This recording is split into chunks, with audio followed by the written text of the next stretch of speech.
want Philly? Yeah, let's do it. Over the middle and into the end zone. Zach Ertz for the touchdown. The Philadelphia Eagles are Super Bowl champions.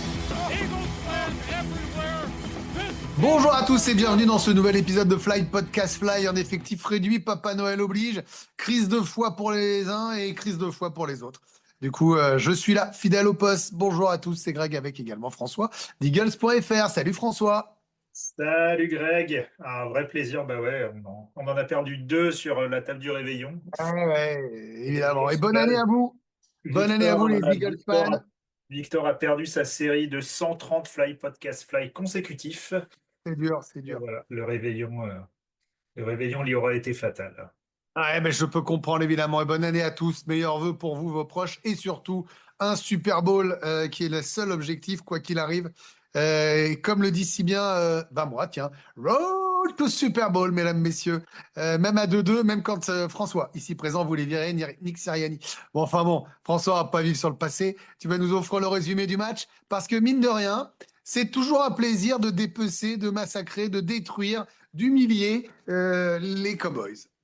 Exactement, et je dois t'avouer que c'était un petit plaisir de pouvoir repasser sur ce match. Et oui, donc le petit résumé, je prends la place de Victor sur le podcast avec un premier quart-temps qui démarre avec un drive des Cowboys qui avance jusqu'à nos 35 yards et la magnifique passe de Cooper Rush pour Gardner Johnson qui fait une magnifique interception. Il part pour le pick 6, 7-0. Après, bon, c'est quand même le premier quart-temps, donc on va garder nos habitudes. Alors défensivement, on se prend un touchdown derrière, 7 partout. Après, un petit 3 and out. Les Cowboys aussi, on fait un 3 and out. Et là, Barclay se met à débloquer les courses. Normal, on arrive au deuxième quart-temps. Pickett se réveille, passe magnifique pour Calcaterra, qui fait un catch encore plus magnifique pour 34 yards. 3 plays plus tard, Pickett remet ça, passe pour Smith. François, ça signe la fin de la carrière de Dallas Goedert aux Eagles, ce catch. Tu peux reprendre. Et complètement.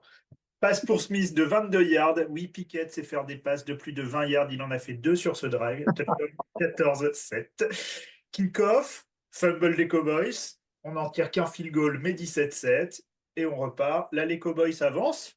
Du coup, interception de Gardner Johnson sur une passe horrible de Rush. Ça aurait pu être pour Mitchell qui se fait à nouveau piquer l'interception. Il reste 34 secondes avant la mi-temps. Run de 15 yards de Barclay, passe de 50 yards pour Smith, touchdown. Ah non, ça reste sur les 1 yard. Là, on fait une touche-push et on voit que Pickett, c'est pas Jalen Hurts. Donc, on refait un touche-push et là, touchdown, 24-7. Autant dire qu'à la mi-temps, le match était quasi plié. Mais on n'allait pas s'arrêter là parce que fesser les Cowboys, ça fait plaisir. Du coup, troisième quart-temps, Pickett se blesse sur un gros impact alors qu'il envoyait une passe magnifique de touchdown pour A.J. Brown. Touchdown annulé à cause d'un holding. McKee rentre en jeu, on fait un field goal 27-7. Les Cowboys font toujours rien. McKee, Barclay avance, ça finit sur un touchdown de McKee pour A.J. Brown, 34-7. Et c'est pas fini. Fumble sur nos 10 yards des Cowboys parce que dès qu'ils avancent, ils faisaient un turnover. On repart. Barclay run de 23 yards pour dépasser la barre des 2 milliards sur la saison. Et 2 plays plus tard, McKee passe à Devonta Smith, 41-7. On sort les backups. Les Cowboys vont même rater un field goal de 61 yards. Et voilà, 41-7. Et Greg, quand même, pour le plaisir, c'est la première fois qu'on sweep les Cowboys depuis 2011. Mais oui, j'ai vu ça à la stat tout à l'heure chez nos copains de Touchdown Actu, j'avais pas vu ça. Première fois qu'on arrive à gagner les 2 matchs contre eux. Alors, c'est dans leur mauvaise année et nous dans la bonne. Mais enfin, c'est déjà arrivé que eux soient dans une grande année, nous mauvaise, ou l'inverse. Et on n'arrivait pas toujours à sweeper parce que rivalry game. Donc, vraiment, c'est un kiff absolu de les fesser comme ça. On va parvenir 50 ans sur le résumé. Il y a 2-3 choses, moi, qui m'ont marqué. Tu me diras si tu es d'accord avec ça, François. La première, c'est qu'on a le meilleur trio de QB de la ligue. Hein, voilà, disons. Je trouve que vous êtes tous hyper durs avec Pickett. Je sais bien que c'est votre cible. Mais enfin, sur le match et demi qu'on lui a demandé, il n'a pas été dégueu. Bien sûr, il y a des interceptions, tout ça. Mais... Et en plus, il se fait défoncer alors qu'on aurait dû être sifflé là-dessus. En même temps que le holding, parce que on n'a pas beaucoup parlé de l'arbitrage, mais au début, si c'est. Il y a un face mask pas sifflé. Il y a cette pénalité sur le quarterback, mais il y a 2 fois un roughing pour moi. qui n'est pas sifflé. Enfin, et puis d'un coup, ça s'inverse, comme s'il y avait un respect qui était là. Et puis, il y a quand même un truc que, moi qui m'a frappé dans ce match-là, je ne sais pas si tu seras d'accord, c'est, on dit souvent depuis quelques semaines qu'on est en mission, et là, ils n'ont pas lâché. Je veux dire, même quand il y avait 24, 31, ils ne voulaient pas en encaisser, et ils voulaient continuer à en marquer. Tu vois ce que je veux dire? Comme si tu faisais une équipe de Coupe de France, tu avais le respect de mettre le 5e ou 6e but. Ouais, et je pense que c'était une vraie réponse au match des Commanders où honnêtement tout n'avait pas été sérieux. Je pense que la blessure de Hurts leur avait quand même avait un peu refroidi l'ambiance la semaine dernière. Et là clairement, c'était on a les Cowboys en face de nous, on joue en Kelly Green. On sait que pour la ville de Philadelphie, c'est quand même 2 semaines importantes dans la saison. On est à 4-0 en Kelly Green depuis qu'ils ont ressorti le maillot l'année dernière. Mm. Le match était parfait. On a souri. Pickett fait pas un bon début de match, mais là où je suis d'accord avec toi, c'est qu'il fait un excellent deuxième quart-temps. Et Mackey fait Incroyable. allez dire, le peu qu'on lui a demandé, C'est fou. c'est-à-dire pas grand-chose, a été excellent. Non, mais Et attends, la passe qu'il met, la passe ouais, qu'il fait pour A.J. Brown, elle est juste, elle est celle d'un QB vétéran qui la met loin du cornerback, pile dans la zone pour lui. Enfin, je veux dire, non, mais il est formidable, ce gamin. parce que je pense que la raison pour laquelle on critiquait Pickett si facilement, c'est qu'on sait qu'il y a McKee derrière, en fait. Ouais. Bon, là, on a vu les deux. A priori, on y reviendra très rapidement. On devrait voir McKee si on a envie de s'infliger le match de dimanche prochain, mais au moins, on va pouvoir avoir un petit aperçu. En effet, c'est quand même rassurant d'avoir des backups qui ont su dérouler un tel match, parce que en alignant quand même le QB 2 et 3, parce que oui, les Cowboys jouaient aussi avec leur QB backup, mais nous, on jouait avec le backup du backup. Ça, c'est quand même un point super important. Et moi, je trouve que, toi, McKee, on avait critiqué. Alors, attention, hein, c'était 6e ou 7e tour, je ne sais plus. Donc, on s'en foutait un peu de ce tour de draft, disons les choses clairement, mais on ne comprenait pas trop. Mais moi, je trouve que c'est une bonne réponse à pourquoi McKee, alors qu'il est un peu à l'opposé de Jalen Hurts, un peu un QB à l'ancienne, ce blanc pas mobile, capable de lancer des trucs. Alors, vous savez bien que la couleur de peau, on s'en fout, hein, c'est juste pour rester dans la caricature, Pas un dans peu à la notre Bradley, quoi. ADN. Voilà, un peu à la Brady, à la Manning, des mecs qui peuvent pas courir, tu vois, mais qui font des passes. Et en fait, quand tu as un coureur comme Barclay, même off derrière en backup, bon, bah, tu n'as pas besoin d'avoir forcément un deuxième Jalen Hurts. On l'a vu avec Mariota. De toute façon, normalement, tu n'es pas appelé à jouer. C'est la première fois que Hurts est vraiment méchamment blessé. Parce que les années d'avant, il jouait blessé, mais il avait continué à jouer. Là, quand même, son sale coup, voilà, bah, c'est bien qu'il se repose. Je pense qu'il n'y a pas plus d'alerte que ça à avoir. Je ne suis pas sûr qu'il fasse une Carson Wentz après son choc. Mais c'est bien de se dire qu'on a un mec qui est capable de lancer sans avoir peur. Tu vois ce que j'ai trouvé? Moi, les deux, ils ont lancé sans avoir peur. Les deux, en fait. Et je trouve que les coachs les ont laissés lancer, alors que souvent, c'est que des courses avec ces mecs-là. Ouais, et par rapport au match contre les Commanders où on avait l'impression qu'on demandait à Pickett de faire du Hurts Ouais. avec play action, etc. Là, on sent qu'ils ont eu une semaine pour se dire, OK, on a des QB backup, on n'a pas de Jalen Hurts. Et je trouve que c'est une bonne préparation si jamais en playoff, on a Hurts qui sort même sur quelques plays. Mm. J'allais dire qu'on s'est aussi dérouillé là-dessus.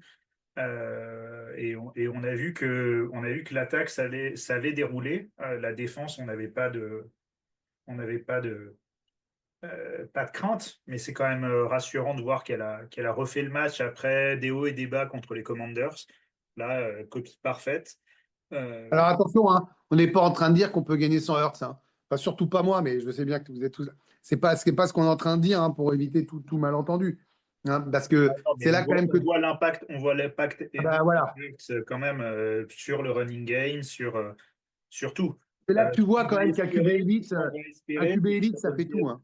Ouais. Ce qu'on va espérer, c'est qu'il revienne en playoff pas trop rouillé parce que bah, il va pas jouer en semaine 18, qu'il soit sorti du protocole commotion ou pas. Et donc, il aura quand même pas joué pendant un mois. Voilà. Ça va être un petit. On sait Ouais, qu'en mais plus, Hurts, il est du genre à être un peu rouillé en début de match, en début de saison. Euh, attends, François, toi, objectivement, il est rouillé début de saison, mais les mecs n'ont pas eu de match pendant 6 ou 7 mois. Tu as des nouveaux coéquipiers. Là, c'est il y a 2 semaines et demie. Il peut retourner à l'entraînement sans doute. Bah là, nous, on est jeudi quand on enregistre. Ça sera demain, vendredi ou samedi qui sera débloqué du protocole. Donc, il pourra s'entraîner. Alors, S'il peut pas déjà le faire avec les casques hors cage, j'en sais rien. La réalité, c'est que moi, je ne crois pas à cette thèse d'être rouillé. On a bien vu les mecs, parfois, c'est déjà arrivé que des têtes de série 1 ne jouent pas et la semaine 18 et le bail. Et les mecs jouaient, hein, tu hmm, vois. oui, oui, je suis pas trop inquiet. Alors quand même, enfin, il devrait sortir du protocole commotion, mais on ne sait jamais, hein. Parfois, il y a des joueurs qui restent plus longtemps que ce qu'on craignait. L'avantage, c'est que là, pour dimanche, on n'en a rien à faire. Donc de toute façon, il a une semaine pour se dérouiller tranquillement, tranquillement. Alors, MVP du match, tu mets Barclay pour avoir atteint les 2000 ou tu mets Ouais. Gardner Johnson? Ah, non, le MVP du match, c'est Garner Johnson, d'ailleurs, qui a été joueur de la semaine, parce que 2 interceptions, dont un pick six. Mais par contre, Ouais. j'allais dire MVP des Eagles de la saison. Saquon Barkley, plus de 2 milliards, seulement le 9e joueur de l'histoire de le faire. Il le fait en 16 matchs, hein. C'est exceptionnel. Et il fait ça en plus sur un run de 23 yards qu'il a déjà fait, allez, 15 fois cette saison. Le counter sur la gauche avec Mailata qui lui ouvre un boulevard. Et c'est parti. Non, c'est exceptionnel. Il y a le petit débat qu'il y a eu dans la semaine. Maintenant, on est jeudi, il a été tranché. La grande question était, devait-il aller chercher le record de Dickerson? Il lui manquait 102 yards. Sirianni a dit hier que non, Barclay ne jouerait pas en semaine 18. Greg, tu penses quoi de cette décision? Alors, pour être tout à fait honnête, moi, j'aime bien le coup des records, les stats et tout. C'est ce qui fait aussi que j'aime les sports américains. Mais en vrai, c'est impossible qu'il joue. Si on, Ouais. non, mais tu peux pas hurler Road to Super Bowl toutes les semaines et te dire que sur un match, il compte pour du beurre.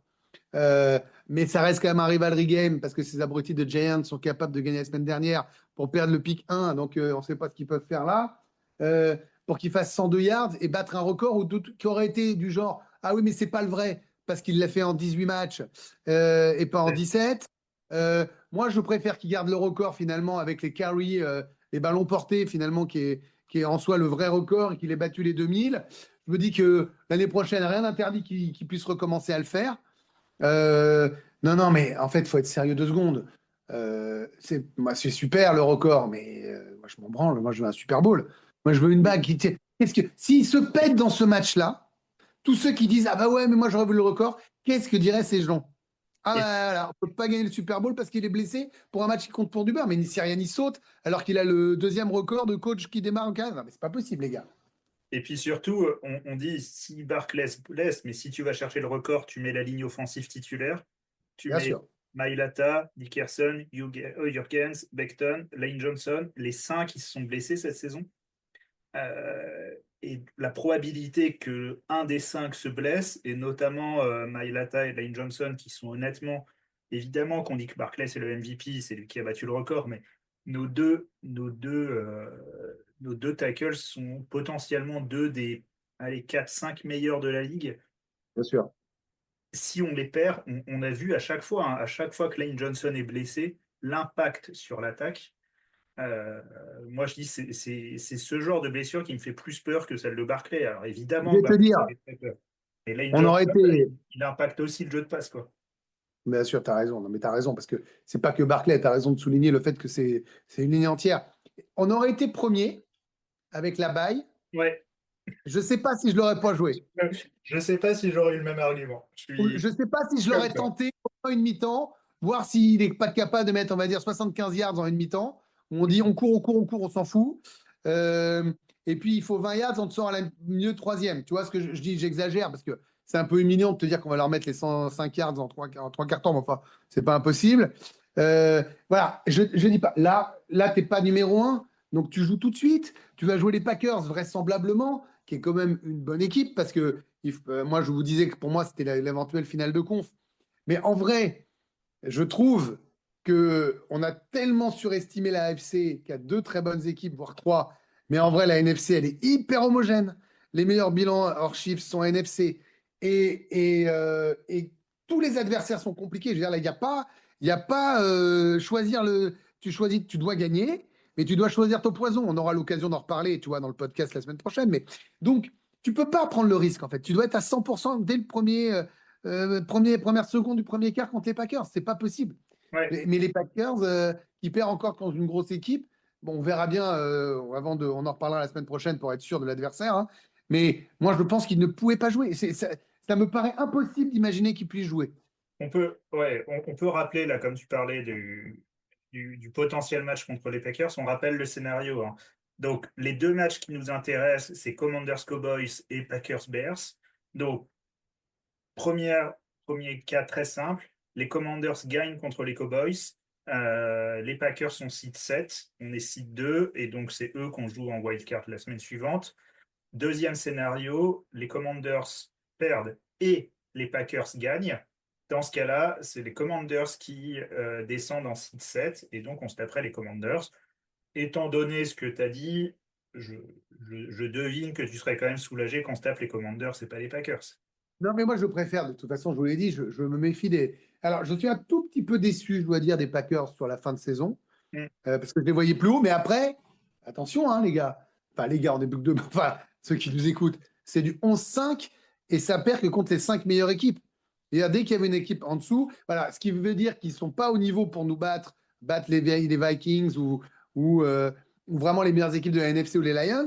Mais attention, hein, c'est juste en dessous, c'est vraiment les pires. Mais la saison des Commanders est magnifique aussi, tu vois. Donc, je veux dire, quelle que soit l'équipe, t'as pas un premier tour où tu te dis ils sont là par hasard. Tu vois, il n'y a pas de. Bon, de toute façon, il y a rarement du hasard, mais parfois, bon, tu sais jamais. Il y a Pareil. des équipes qui passent en 9-8, tu vois. Bon, voilà. Quand tu regardes les numéros 7 des années d'avant, c'était pas les Packers, hein. On a vraiment. Non, Là, j'ai vu passer d'ailleurs, si c'est bien les Packers, ça devrait être la meilleure équipe en bilan et en DVOA, c'est les stats avancées. c'est ça. Aujourd'hui, ils sont quatrième, hein, de la ligue en DVOA. Donc, ça montre l'équipe que c'est et ils pourraient finir numéro 7. Donc, ça montre, comme tu dis, l'homogénéité de la NFC cette année et le fait que ça va pas être du gâteau de se les prendre. Et donc, oui, si jamais pouvait y avoir un petit miracle et que.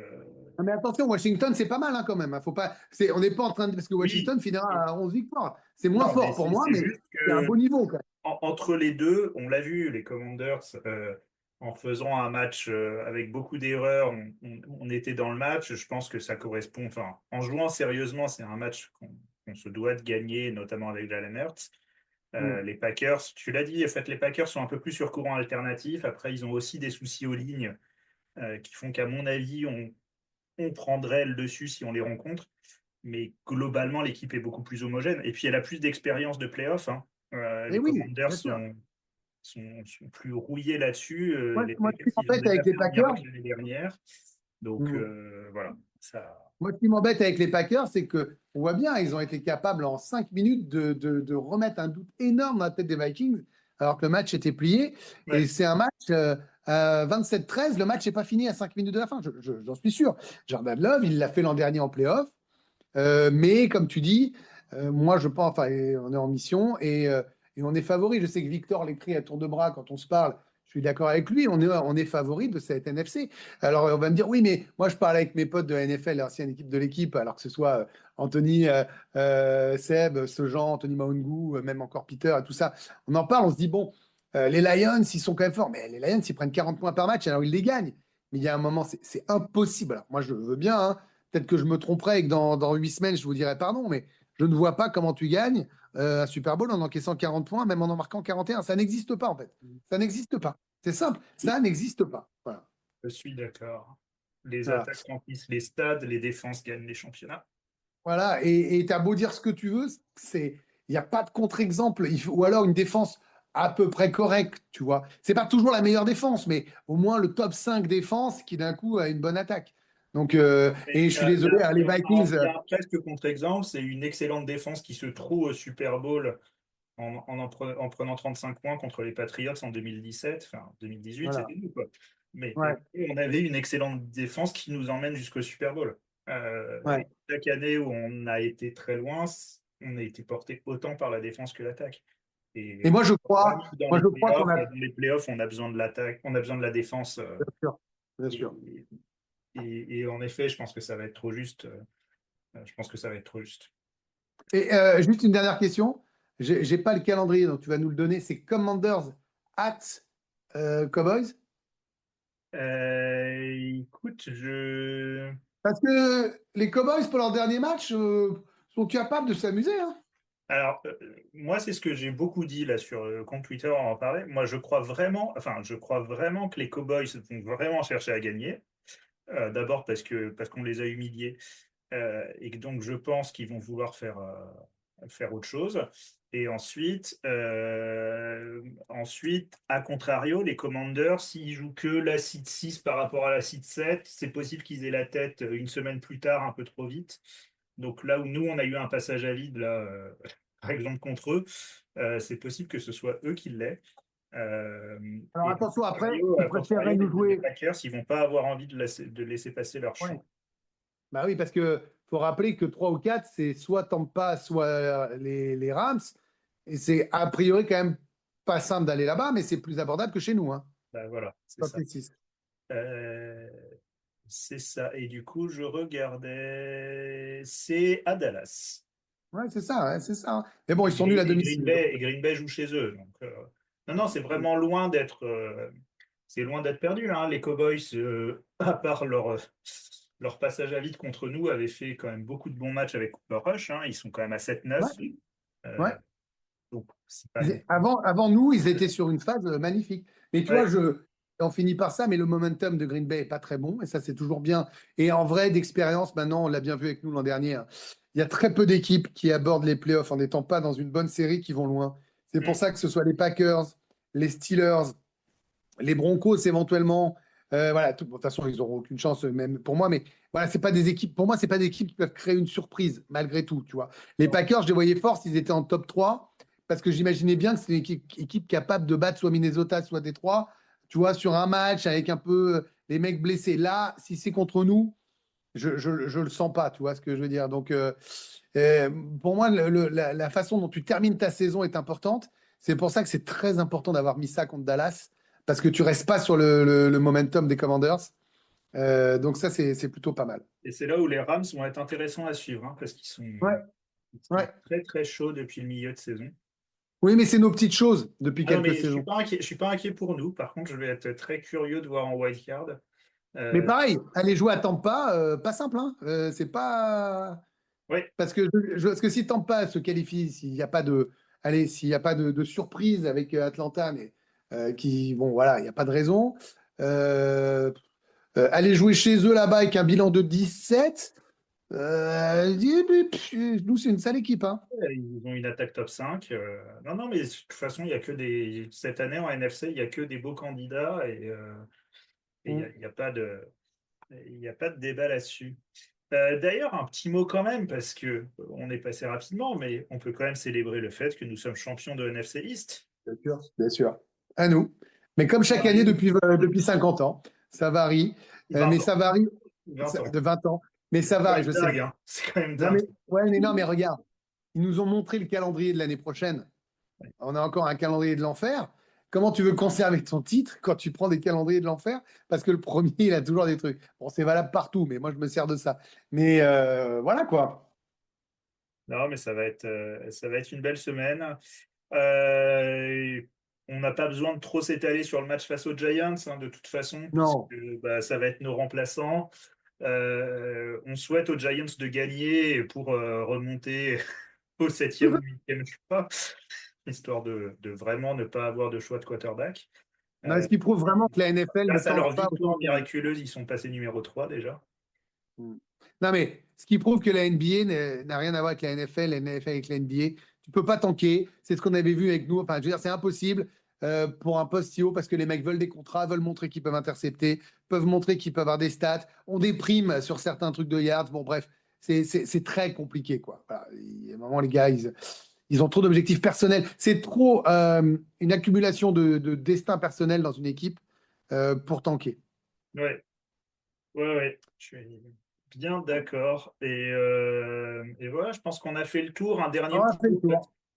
Un dernier petit mot, les Pro Bowlers sont sortis. On a quand même 6 joueurs. Lane Johnson pour sa 6e année, Dickerson pour sa 3e, Jurgens qui remplace un All-Pro dès sa première année Pro Bowler Énorme. en C'est énorme. centre.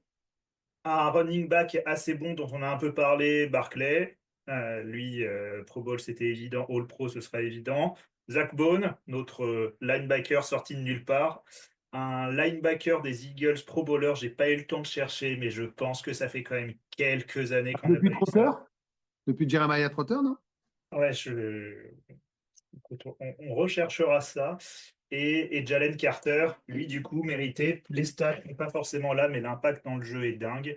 Pour moi, c'est comme les belles années de Fletcher Cox où il faisait pas les stats, mais il était horrible pour les lignes offensives adverses. Ouais. Petite pensée pour Mailata qui n'est pas dans la bonne conférence parce que y a Sewell et Wirfs qui méritent aussi leur Pro Bowl. Par contre, en AFC, les tackles, c'est pas ça. Et A.J. Brown qui a sûrement été un peu trop blessé pour tenir la concurrence avec Oui, mais le beau lot de receveurs qu'il y a dans cette ligue. c'est pas très grave, je crois qu'il s'en fout. Quand tu vois la saison de Barclay, s'il ramène la bague, vu la saison qu'il a fait l'an dernier, tout ça n'est pas. Je l'échangerais pour peu de gens. Hein. Je veux dire, quand tu vois le The Beast, que personne n'arrive à le contre, vraiment, je ne l'échange pas. Bon, bah, j'espère qu'on vous a amusé pour bien commencer l'année avec François. On s'est amusé à le faire à deux. On embrasse Victor et Loïc, évidemment. On vous embrasse. Et on se retrouvera la semaine prochaine, sans doute en mode plus complet, pour vous faire un débrief déjà de la saison régulière et de se plonger dans ce premier tour des playoffs, soit contre les Commanders, soit contre les Packers. Merci à tous. Salut François. Salut Greg. Ciao, ciao. Open with a throw and a pass picked off by Dawkins. Brian Dawkins with the interception. And Dawkins is down to the 10.